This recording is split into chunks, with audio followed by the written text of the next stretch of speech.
Good evening. Welcome to Spectrum News' Democratic primary debate in the 16th Congressional District, which includes parts of the Bronx and Westchester County. We're coming to you live from New York One studios in New York City. I'm Errol Lewis, political anchor at Spectrum News New York One. And I'm Susan Arbetter, political anchor at Spectrum News One. Early voting starts this Saturday in congressional and state legislative primaries across New York. The race that we're covering tonight is one of the most hotly contested primaries in this election cycle. The 16th district stretches from Co-op City and Eastchester in the Bronx up to Yonkers, Scarsdale, and Rye in Westchester County. We are joined tonight by the two Democratic candidates. Jamaal Bowman has represented the district since 2021. George Latimer has been Westchester County executive since 2018. So here are tonight's rules. Each candidate will have 60 seconds to respond to questions and will also be given the opportunity to respond if he is directly addressed by his opponent. We'll also have a cross-examination round where each candidate will be able to ask his opponent one question. And there will be a lightning round where the answers have to be yes or no or a very short response. You can see this full debate on the Spectrum News app at any time. And for those of you at home, please join the conversation online using the hashtag NYDebate. We begin now with short opening statements. The order was determined by a random drawing this morning on live television. Jamaal Bowman will go first. Good evening. Good evening, New York 16. I'm Congressman Jamaal Bowman, and it has been my pleasure and honor to serve you since January 3rd, 2021. Prior to coming to Congress, I've served this community in education for 20 years as a teacher, counselor, and middle school principal in the Northeast Bronx. It is that experience and my experience opening my own school where I sought to unlock the unlimited potential of our kids that encouraged me to run for Congress. Now in Congress, I'm trying to unlock the unlimited potential of our district by serving the areas that have been historically ignored and left behind. We have brought in over $1 billion to the district to invest in gun violence reduction, affordable housing, jobs, and health care. My opponent is bought and paid for by special interests. He wants to serve the wealthy. That is why he is running for office. I am the candidate of the working class. He is the candidate of the wealthy. Next is George Latimer. Good evening. Thank you very much. And Errol, Susan, thank you very much for this opportunity in this forum. I'm George Latimer. People are very cynical, and I think the congressman just gave you an idea of why. It's all about rhetoric. It's not about results. They're worried about their futures. People of all sorts, people who are poor, people who are middle class, working class, all across the spectrum of this county. It's a difficult and it's a dangerous time, and you need to send people to Washington, D.C. who are serious about working to deal with these issues and solve those problems. I've served in my local city hall, I've served in the county and the state legislature, and now as Westchester County executive, to focus on getting results, not just rhetoric, to be able to tap into the resources that we have to get concrete results and give people a chance to have a better life. That's exactly what I intend to do if I have a chance to go to Washington, D.C., to go down there in the middle of this verbal soup and mess and try to bring some reason and some rationality to it. Thank you. We're going to start with the first topic, which is the war between Israel and Hamas.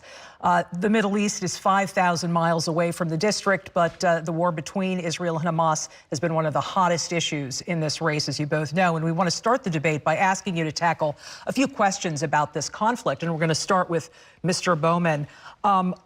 This is a question for both of you, however.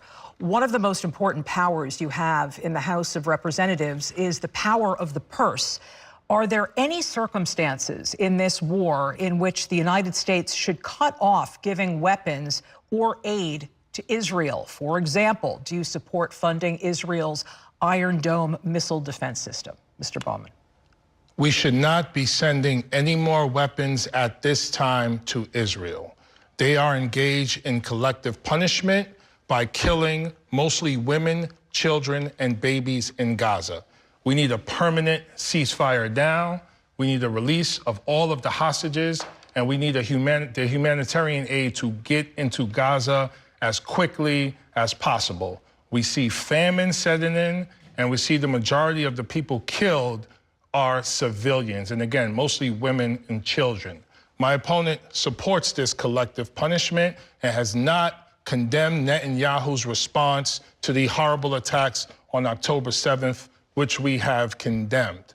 The only pathway to peace is a political pathway, and we need to do everything in our power to ensure Palestinian freedom and a Palestinian state, and that is how you end Hamas's reign. Mr. Latimer, same question. Do you support funding?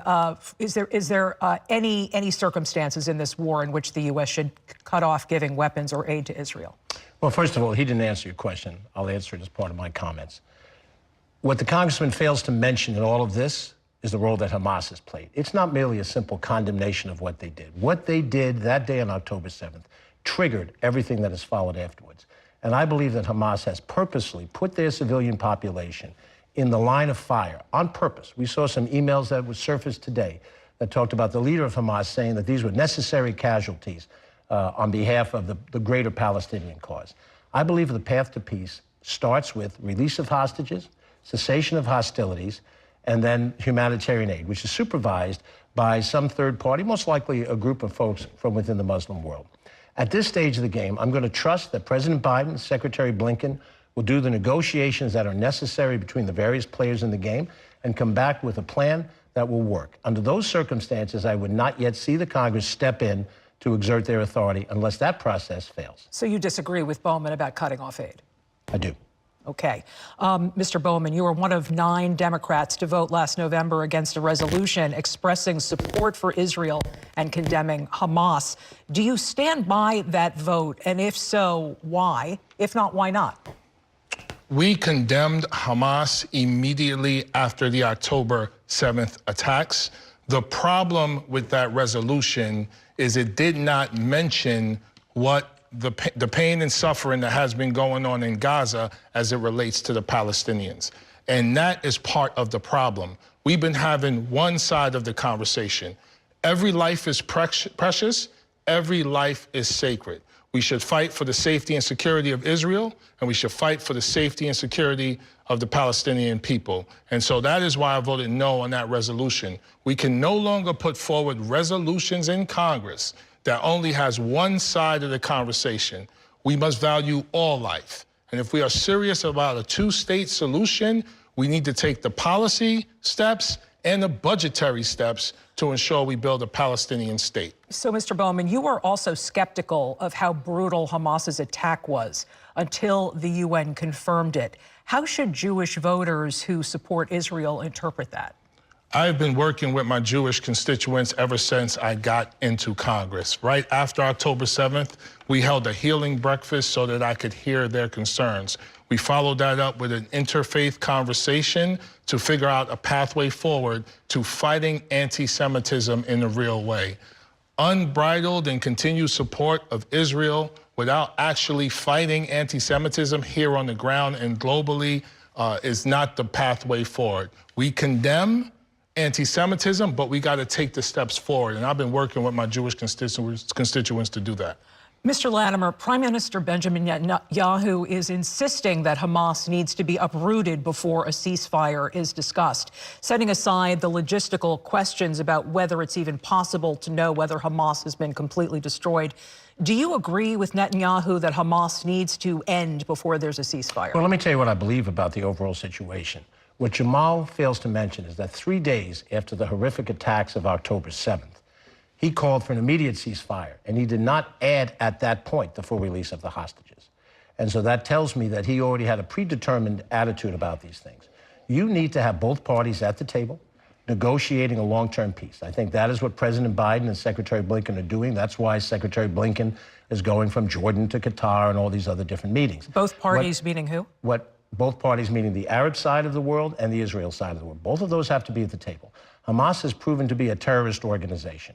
How Hamas is taken from that position of power is very hard to envision, but they are antithetical to having the peace that we need in the long run. And that is what I focus on, not what happens and what somebody says today or tomorrow, but whether or not we can get a framework by which both sides sit down and begin the discussion that leads to the cessation of hostilities, the releasing of hostages, and humanitarian aid. Do you believe that Netanyahu has been an effective leader during this war?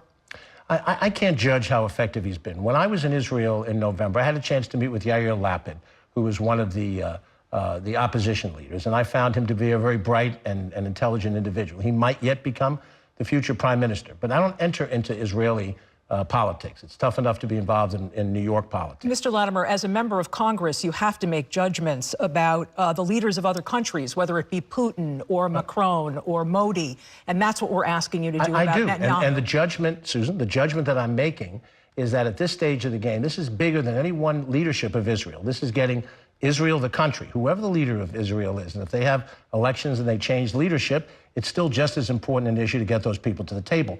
The missing element here is to focus on what President Biden and his team is doing to try to negotiate going forward. We have, in my judgment, too many commentaries by individuals that talk about this person and each of these different issues. And that becomes a sideshow instead of what's going to take it for us to get to the table. Israel will have to make concessions, and the Arab side will have to make concessions. There's no way to go forward without those concessions being made. It is not a singular one side or the other scenario. So my focus isn't on the personality of who leads Israel.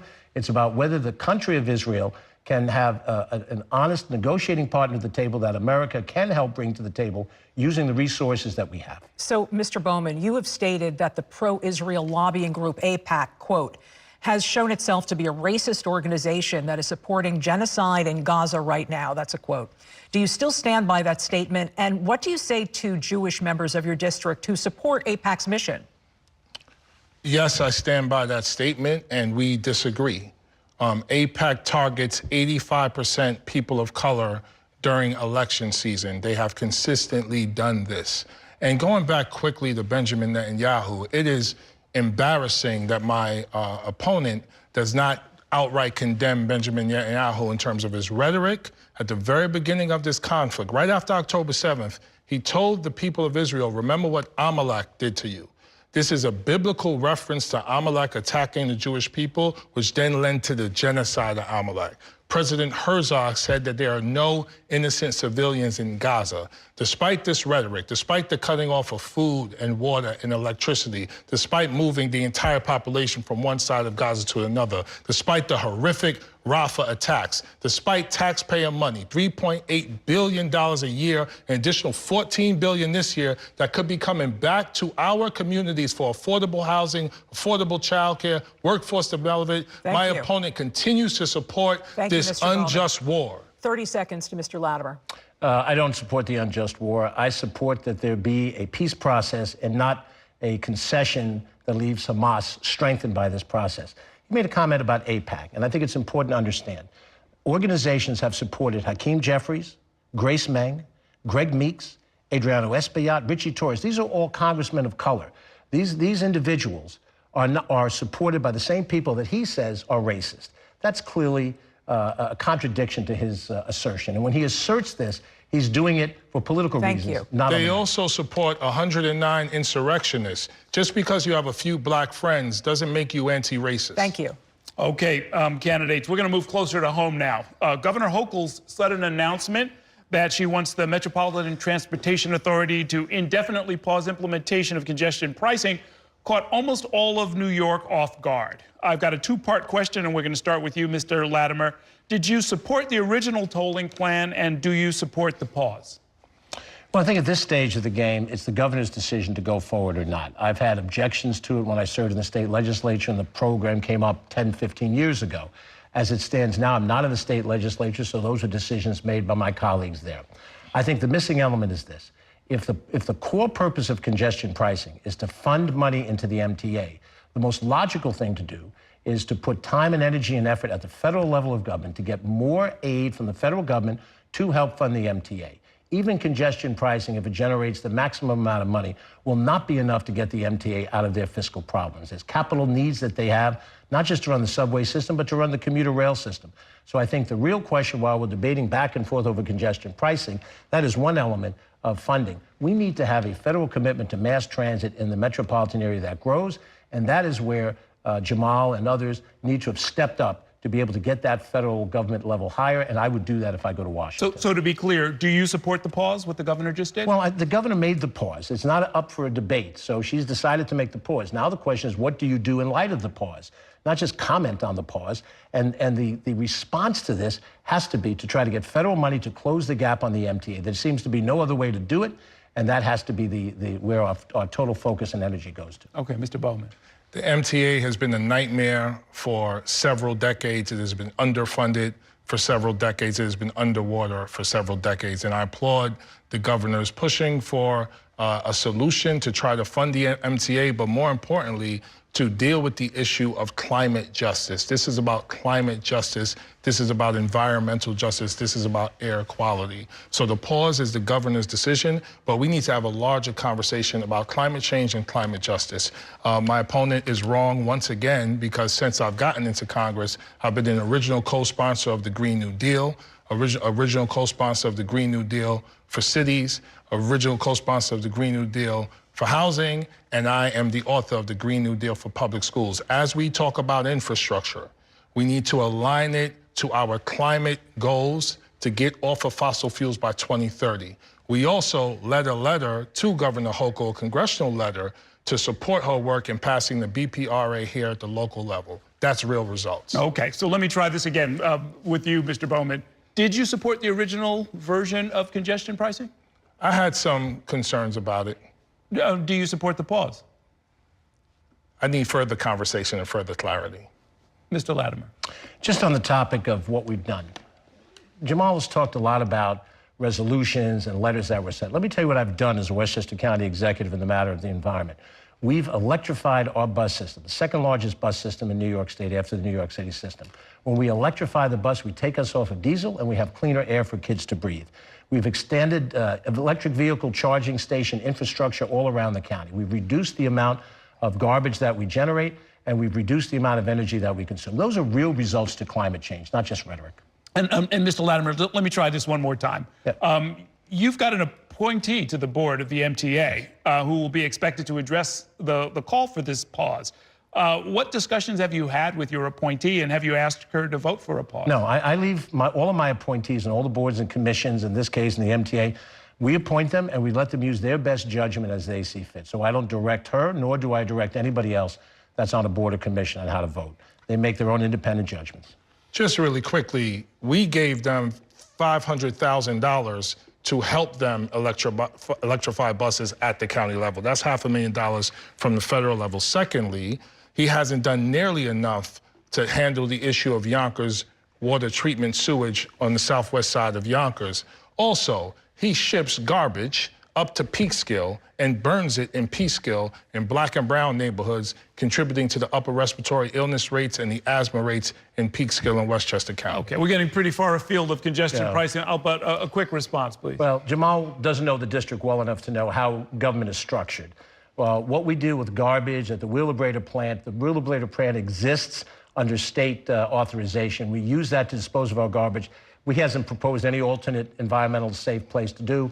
And as far as what air it poisons, we're working on trying to clean up the plant as users of the plant. But this is more the rhetoric. The Yonkers sewer treatment plant, he's done functionally nothing financially. We put significant money in from the county, and we need real federal money. We need millions of dollars of federal money. We need to move on. He's been absent on that issue. Thank you. Thank you. Mr. Bowman, while a vote was taking place on a GOP government funding bill, excuse me, you pulled a fire alarm in a Capitol office building.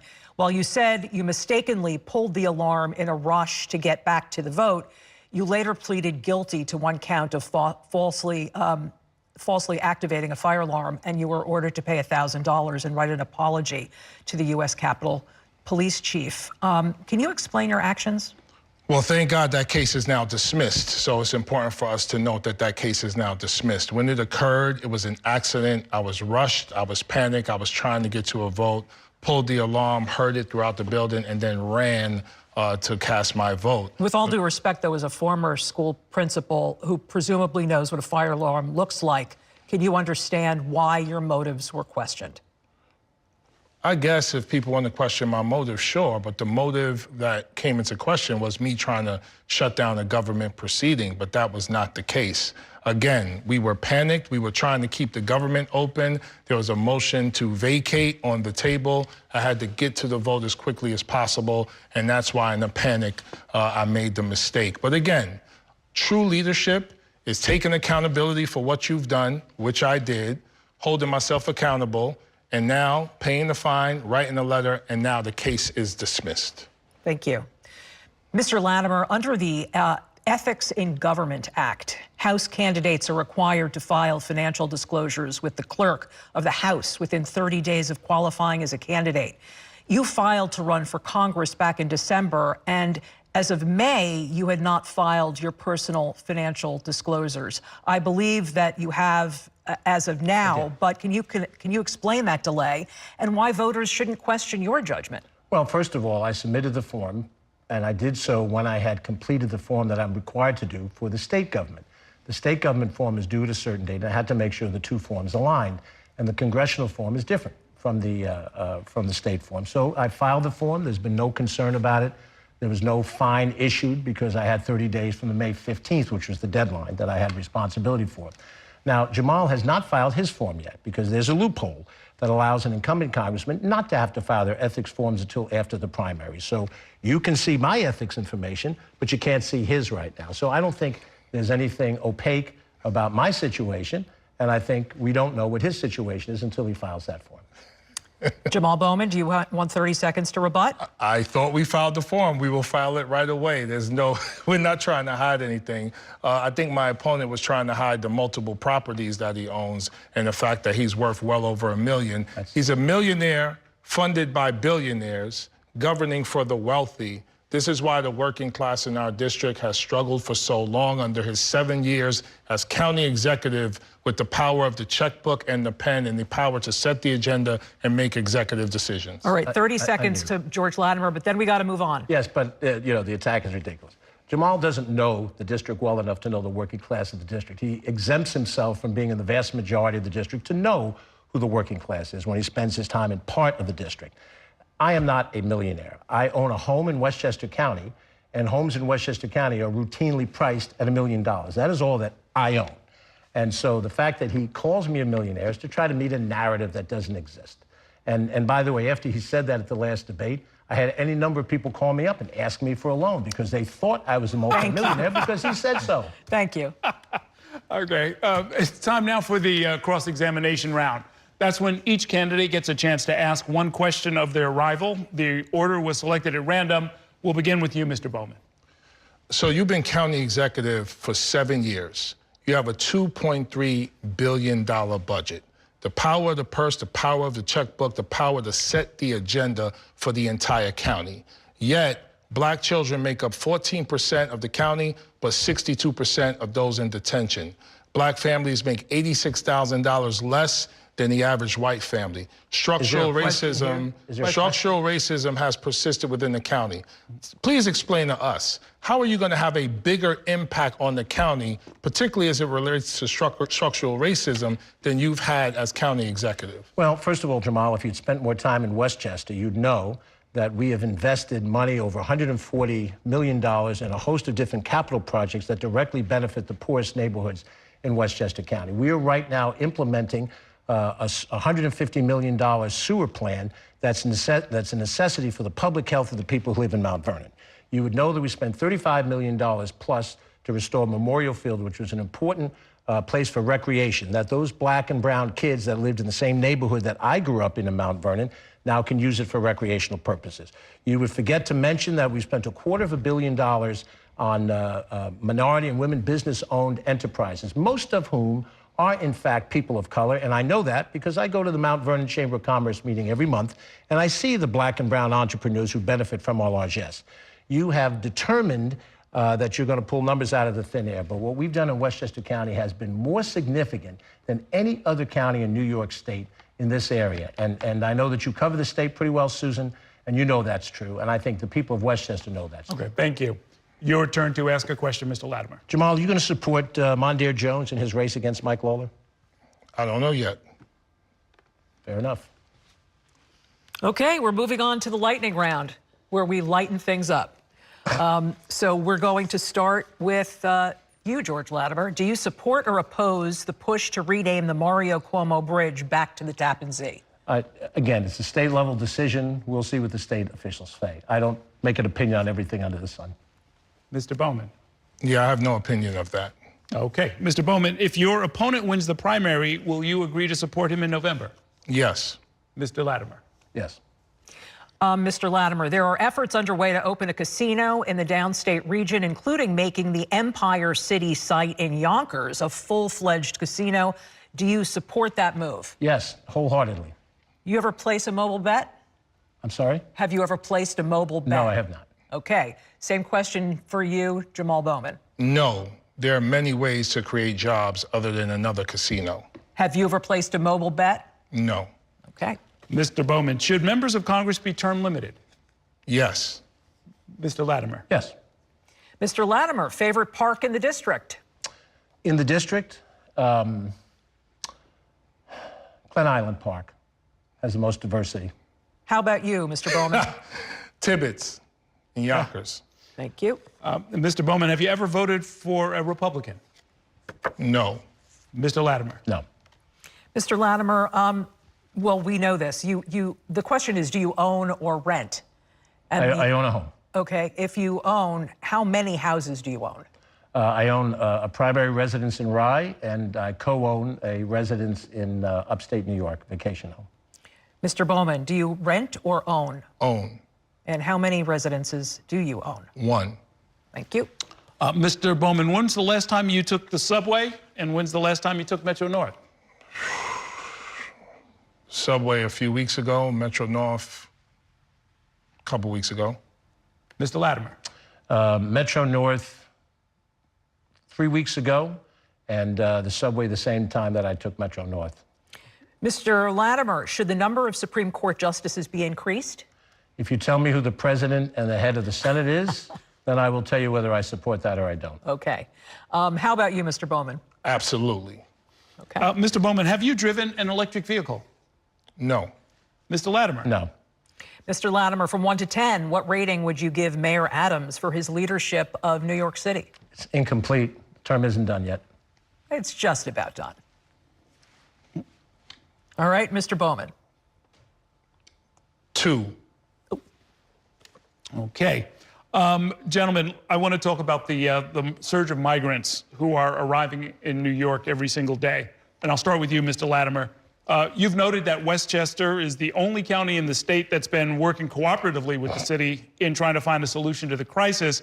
But Westchester is housing fewer than 500 migrants, I believe, while over 1,000 newcomers are arriving in New York City in a typical week.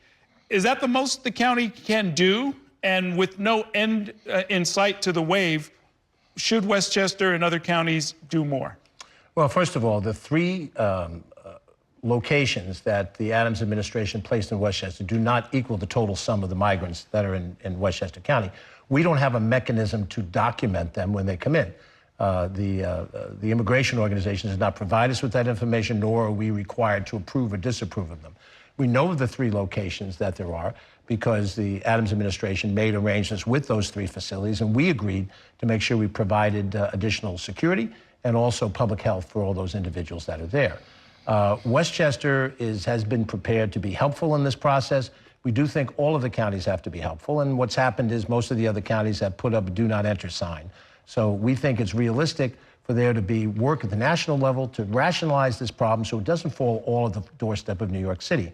Why the Texas governor gets to determine where the migrants get sent to is ridiculous. It ought to be spread out in some realistic way, and there ought to be funding that follows that, in which case Westchester can do its fair share, but so must Nebraska and so much South Dakota and places that aren't playing any of the role in all of this. Okay. Mr. Bowman, you have said that the roots of the current wave of migration lie in the U.S.'s past actions in Central America. You've called for the modern equivalent of a Marshall Plan that would help rebuild those nations in Central and South America. But what about the growing number of migrants who are coming here from other parts of the world, including Haiti and Mauritania, Senegal, China, and even Russia? We can't rebuild all of those economies, surely. No, we cannot. Those who are coming here seeking asylum are coming here following a legal process. Our nation has always been one that was inviting to immigrants seeking asylum. And we need to treat them with the humanity and dignity and respect that they deserve, and they're very important to our overall economy. Yes, I support a Marshall Plan in places like Honduras and Guatemala and El Salvador because we've caused incredible harm there. It's important to note that mass migration is a global issue now, due to issues related to climate change and many other issues. And so we've had a society, a foreign policy and a domestic policy where the United States has benefited from it, Western nations have benefited from it, but the global South has suffered. The Marshall Plan that we want to implement in Central South America, we should take a new global foreign policy related to diplomacy and helping the global South to build up as well. You have talked about partnering with nonprofit organizations based in the city to provide assistance to migrant families. Are you doing anything similar with organizations in Westchester? Yes, we've been working with Neighbors Link, West Hab, Make the Road, Pace University, and many other organizations to support the migrants that have come into Westchester. My office, credible office staff, has been working directly with these organizations and directly with migrants to help them with their paperwork, help them with the court dates that they have, help them with legal representation, and just to help them get off to a good start. Okay, thank you, candidates. We're going to move on to taxes. Mr. Latimer, you told the Journal News, quote, "I am not signing on to raising taxes." And there are revenue streams that the federal government has that do not directly relate to raising income taxes. Let's look at all of those revenue streams. So let's be specific. What revenue streams would you support? Well, I think what I've said was that, as part of this answer, that I want to, when I'm in office, look at the budget and analyze what types of projections are for all sorts of revenues, not merely just income taxes or business taxes. That's exactly what I did as Westchester County Executive. I came in after a period of time where we had fiscal instability, and we straightened out the finances of Westchester County, but I didn't come in on a promise to either raise taxes or lower taxes. I came in to say I'm going to analyze with a team of professionals, and we're going to make decisions based off what we learn. I think that's the intelligent way to approach this. When somebody says, I just want to raise taxes or not raise taxes, what I want to try to do, and this is what one congressman may or may not be able to do, I want to try to restructure it so that the tax relief goes to the middle-class taxpayers. There are people who are suffering right now that need the benefit that the SALT deduction represented. And if that redirection requires us to take away tax cuts that were given to more affluent individuals, then that would be fine with me. But you can't make it in a vacuum. You have to make it as part of a budgetary analysis. Thank you. So your opponent is pushing the so-called Babies Over Billionaires Act that would tax the capital gains of U.S. taxpayers with over $100 million in assets. Is that something that you would support? If you were in Congress and it was up for a vote, would you vote yes? I think I'd want to read it first. There's a lot of legislation that's being discussed in general. You get a summary in the newspaper or perhaps through your media outlet, but it requires much greater depth than just to say, yes, I'm for it or no, I'm not. It depends on how much of a taxation level we're talking about, and it depends on where the money is going to be allocated to. As I've said, I went through 13 state budgets. I didn't make decisions about whether I was going to vote for or against a budget while I was on the campaign trail. I made the decision when I was there looking at the way the budget looked in specifics. So I think the record that I've shown as a legislator and as an executive gives you the indication of how I would make intelligent financial decisions, which include when to raise taxes, when to lower taxes, when to look at non-tax revenue streams, and try to put that into the input that I give on the federal budget. And if it isn't a federal budget completely adopted, then it's the continuing resolution that follows. Thank you. Mr. Bowman, you've repeatedly said that you want to increase taxes on the wealthy. Is this a winning political strategy in an election year? And what savings can the federal government find beyond raising taxes? The majority of the American people support raising taxes on the wealthy. President Biden supports raising taxes on the wealthy. My opponent is on the other side of this. He does not support President Biden's plan to raise taxes on the wealthy. He supports the Trump tax cuts that gave trillions of dollars in tax cuts. We're going to let Mr. Bowman finish, then we'll go to trillions of dollars in tax cuts to the wealthiest Americans. The only thing he supports rolling back and replacing is the SALT deduction, which I also support. But all of Trump's tax cuts must be rolled back.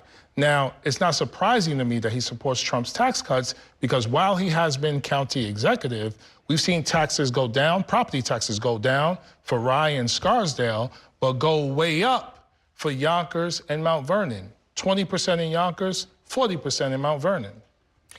Mr. Latimer, 30 seconds. I think it's time for us to pull the truth alarm, Jamaal, because you constantly misrepresent the truth. You've made a career out of misrepresenting the truth. His excuse for the fire alarm was not true when you saw the video. In this case, We have cut property taxes for all the communities in Westchester County across the board by lowering the overall county property tax levy over the last 5 years. It was not by community. If somebody's taxes went up in the aggregate, look at the local school district to determine what happened in those areas, number one. Number two, I did not endorse the Trump tax cuts. What I did say is I would analyze what is on the table in an intelligent way. This is what's wrong with Washington. Thank you. That there's no intelligent analysis. It's an immediate position taken without substance behind it. Okay, candidates, we're going to move on to our next topic, which is housing and overall affordability. Mr. Latimer, several affordable housing needs assessments of Westchester, including by your office, have found that the county is short by upwards of 11,000 units of affordable housing. Governor Hochul and others have proposed what they call transit-oriented development along mass transit lines where they could increase density. Politically, of course, that is relatively difficult. In your opinion, what is the best way to break through that deadlock? Errol, let's sort through some of those numbers, some of those concepts that you put in the same sentence.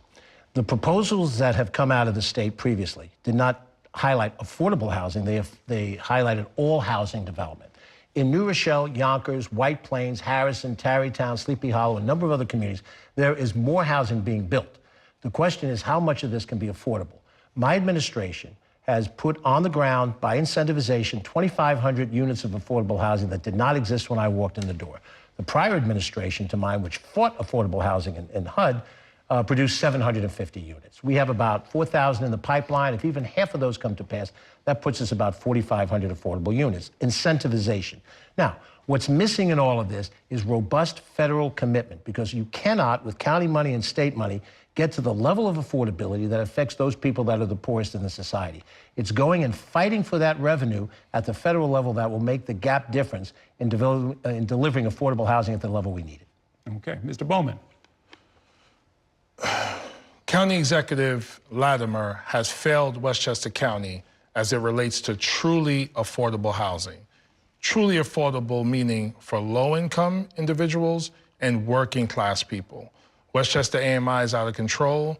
We have been working with HUD and pushing them to do something to change Westchester's AMI and to increase the number of vouchers that are needed for Westchester to make housing truly affordable. We've done what we can as a congressional representative. We do not have a budget, but we've brought back millions of dollars to invest in building affordable housing for those who have previously been homeless and seniors as well. We've also worked with President Biden to stabilize rent across the country, myself and Elizabeth Warren, and now certain federally backed mortgages are capped at not going up more than 10% because of our work with President Biden. Let me ask for both of you. Westchester ranks as one of the 10 highest income counties in America, while the Bronx is one of the poorest urban counties in the country. Within the limits of a single member of Congress, what would you do to address this inequality? We'll start with you, Mr. Bowman. We need reparations, first and foremost. My opponent does not support reparations. I support reparations wholeheartedly.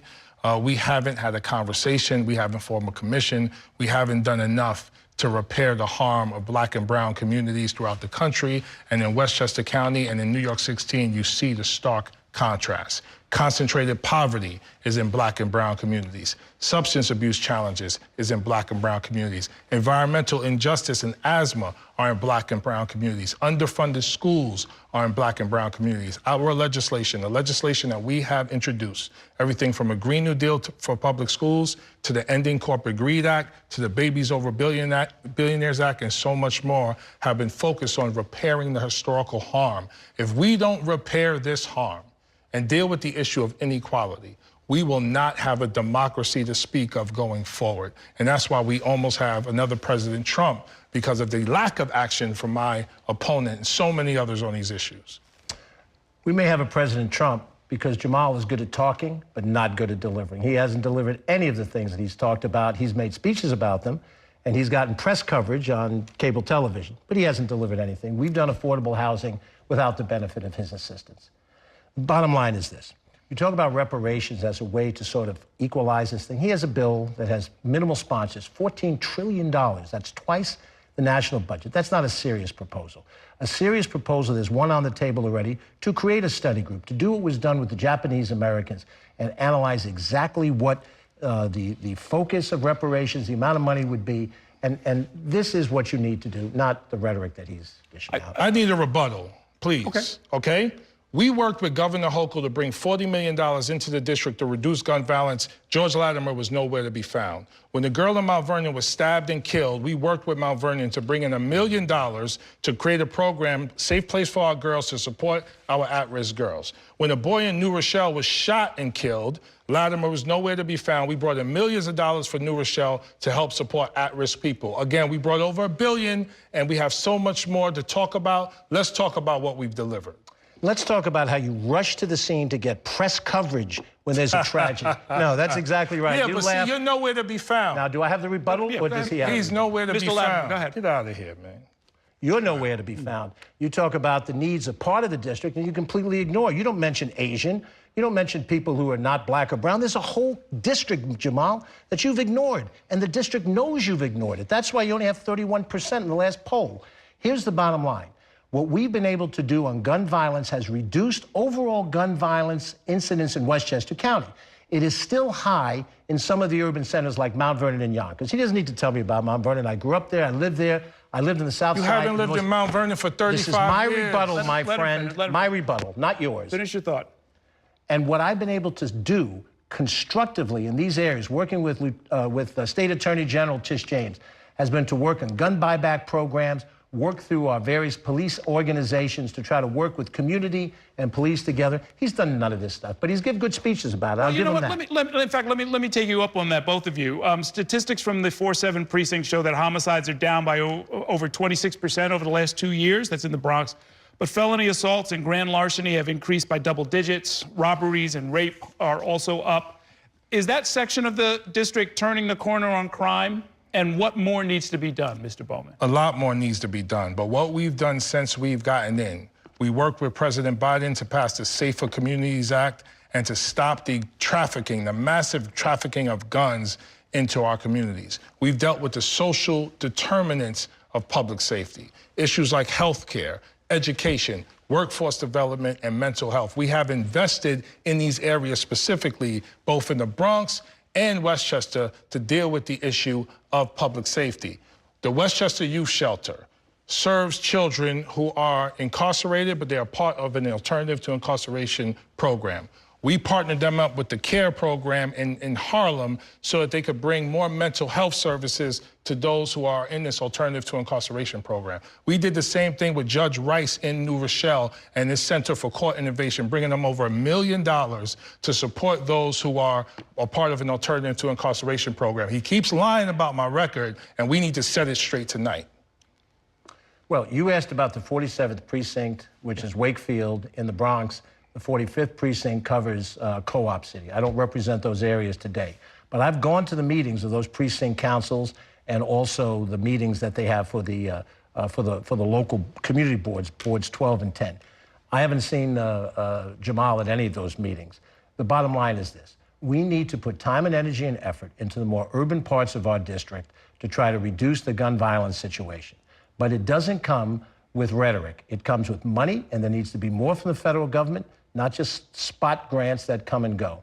And our reality is we've seen a reduction in violent crime in the vast majority of Westchester County communities, including some communities of color, and elsewhere in Westchester County. We have to work and double down on it. But the kind of rhetoric that he delivers doesn't do a thing. You have to be able to sit down and work with the local officials, know who they are, know who the mayor of Ossining is in that district, and know who the mayor of Irvington is in that district, which he doesn't know. He's good at laughing, though, I must say. He's very good at that. He said a lot of funny things tonight. And that's what I've done over an extended period of time, work with local governments to help resolve these issues on the ground. This dude will say anything.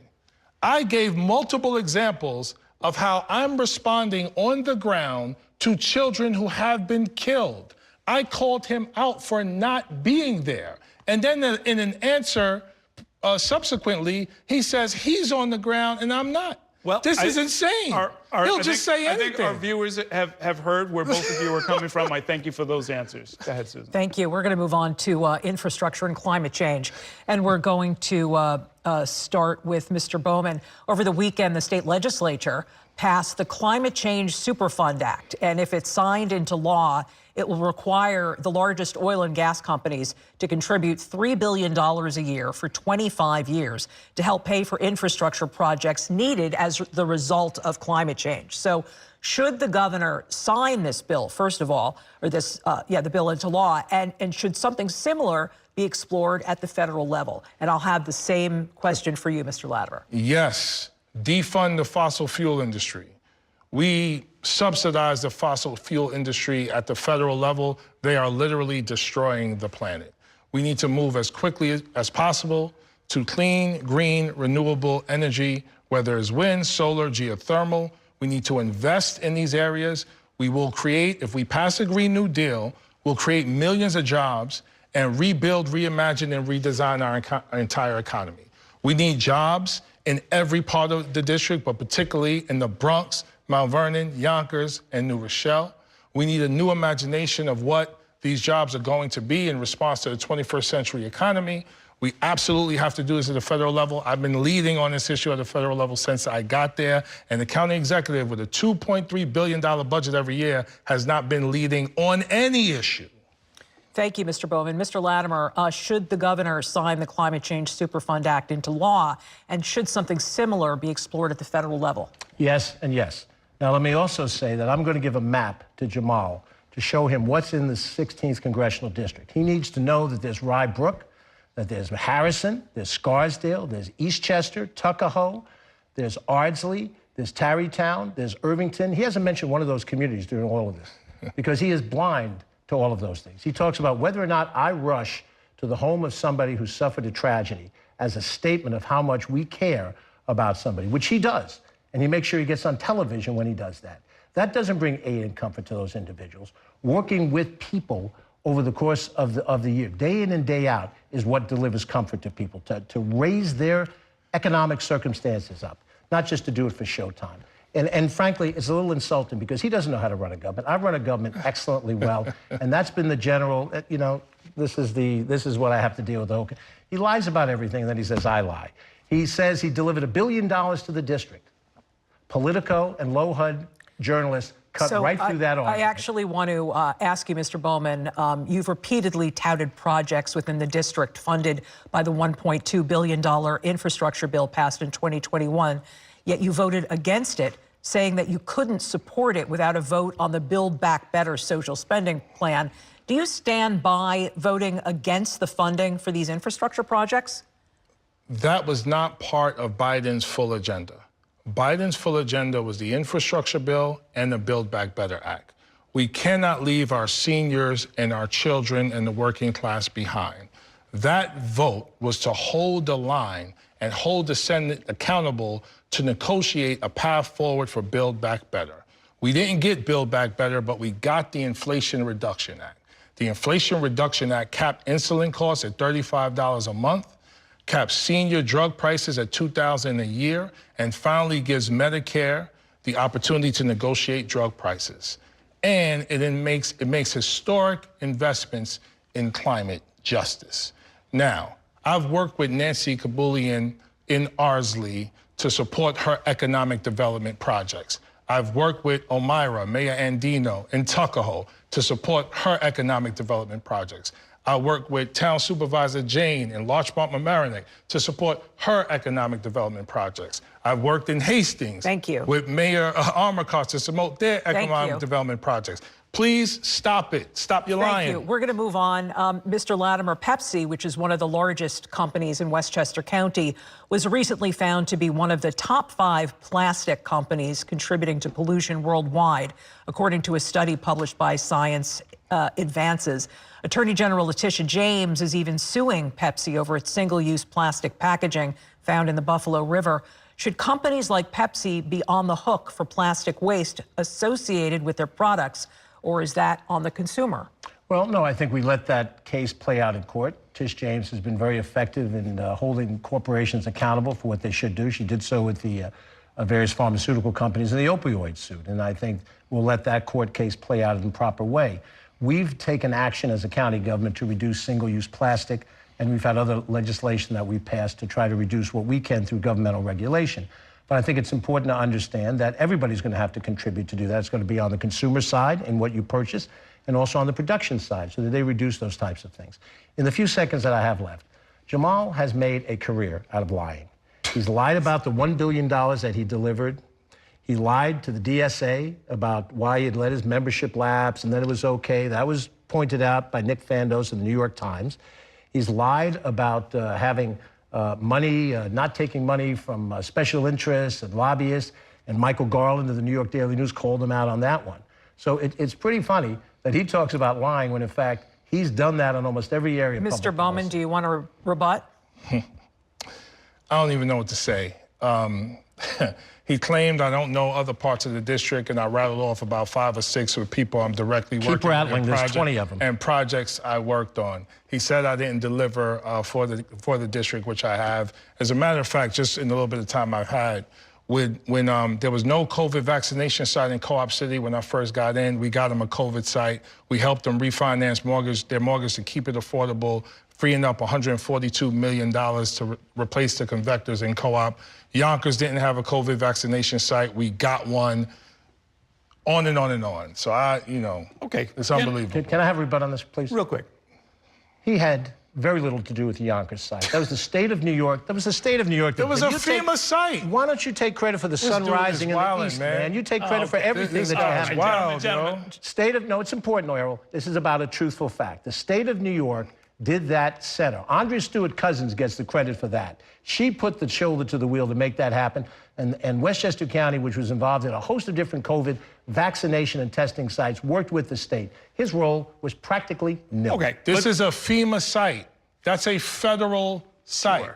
Made possible by the work of the state of New York to bring you to the table. Let's look forward, gentlemen. As Democrats, whichever one of you wins the primary will be on a ticket headed by President Biden. However, as a representative of the 16th district, if you're elected, your first loyalty and priority would have to be your constituents. For each of you, please give us an example of an issue where you do not see eye to eye with President Biden and describe how you would handle that disagreement as a member of Congress. And let's start with you, Mr. Latimer. Well, I think right now what I'd like to see, and I would work with President Biden, is on the immigration issue. There's a need for us to correct things down at the border. I think we need a bipartisan plan and effort.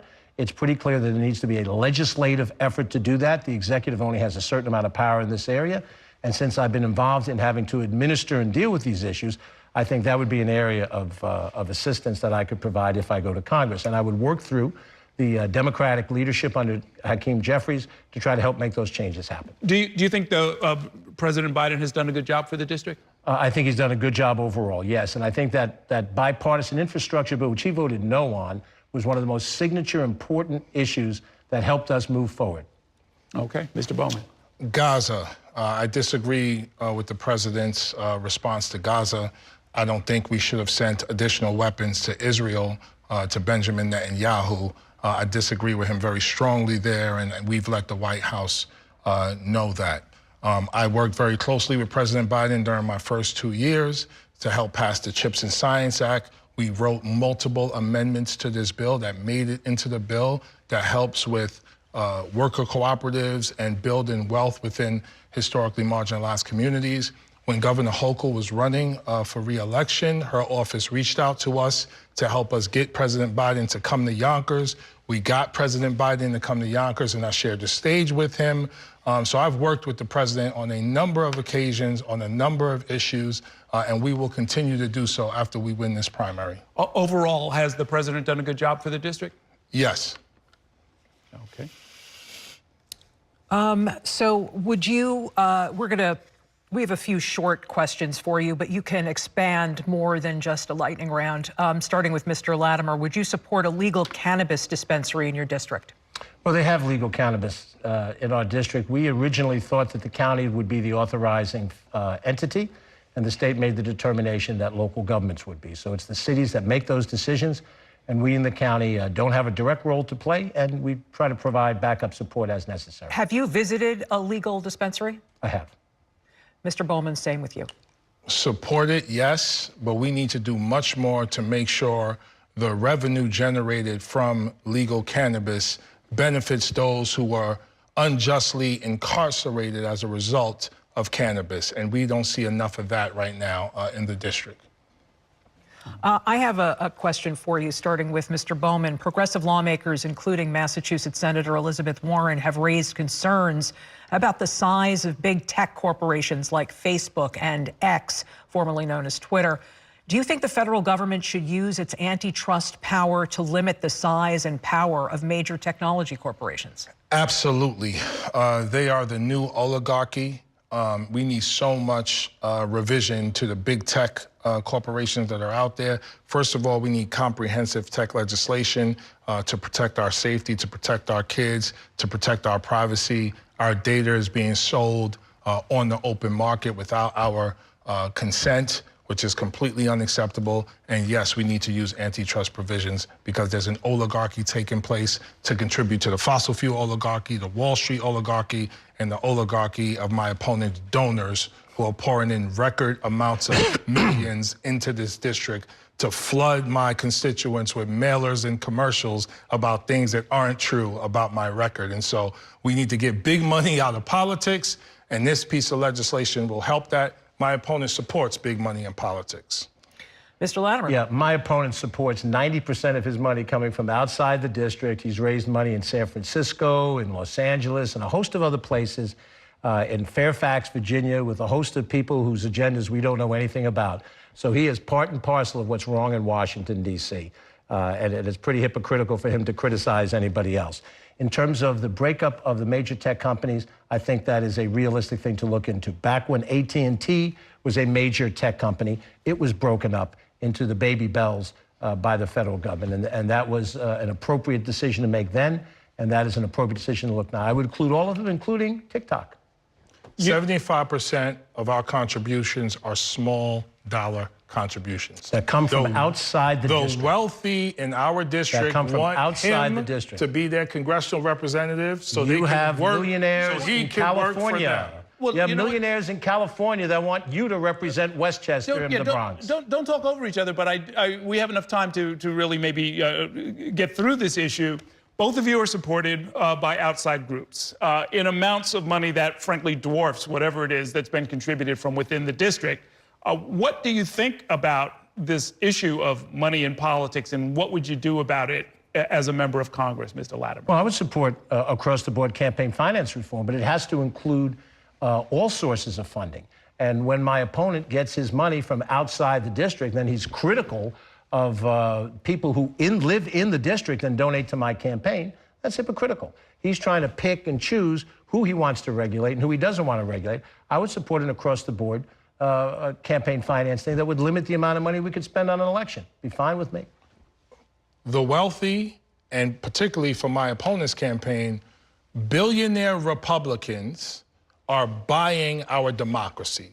The reason why our democracy doesn't work for working class people and the majority of the American people is because of big money in politics. He is running a big money campaign. They are spending more money in this race to get me out than they have ever spent in their history, meaning AIPAC. More money than they have ever spent in their history. That sounds like a dog whistle to me. It's a one-issue special interest. Their issue, according to Politico, is Israel. Correct. Yeah, so let me, I think I still had time on the clock. Yeah. Good. So their one issue is Israel, not Mount Vernon, not the Bronx, not New Rochelle, not Portchester, not White Plains, not Tuckahoe, Israel. And they recruited him to run against me. And they're spending more money in this race than they have ever spent in their history. Why? Because I'm fighting against the genocide in Gaza, and because I'm speaking up for black and brown people here. We should not be sending billions of dollars to another country to commit genocide 30 seconds while we are struggling to live day to day right here in this district. Thank you. We've had enough of the rhetoric of Jamaal Bowman. This district has had enough of it. There's parts of this district that he has flat out ignored. And those are the people that are donating to my campaign because they don't feel they have a congressman who represents them. He doesn't talk about them. He doesn't talk about their needs. He doesn't understand their needs. He doesn't care about understanding their needs. And when he goes to California and gets Silicon Valley money, then has the gall to criticize people who live in the district that give me the money, that's the height of hypocrisy. He has turned into a Washington, D.C. politician in simply 2 quick turns. Didn't take long for him to flip. Candidates, that is all the time we have. I'd like to thank both candidates for participating tonight. And folks, if you missed any part of tonight's debate, you can watch it in its entirety on the Spectrum News app. On behalf of Spectrum News, thank you for watching, and don't forget to vote. Early voting starts this Saturday, June 15th. Primary day is on June 25th. Have a good night. Thank you for watching our YouTube channel. Let Spectrum News be your resource for balanced, in-depth political coverage, and click the subscribe button right here. You can also download our app or watch us on TV to learn more about the candidates, where they stand on the issues, and more. We'll see you then.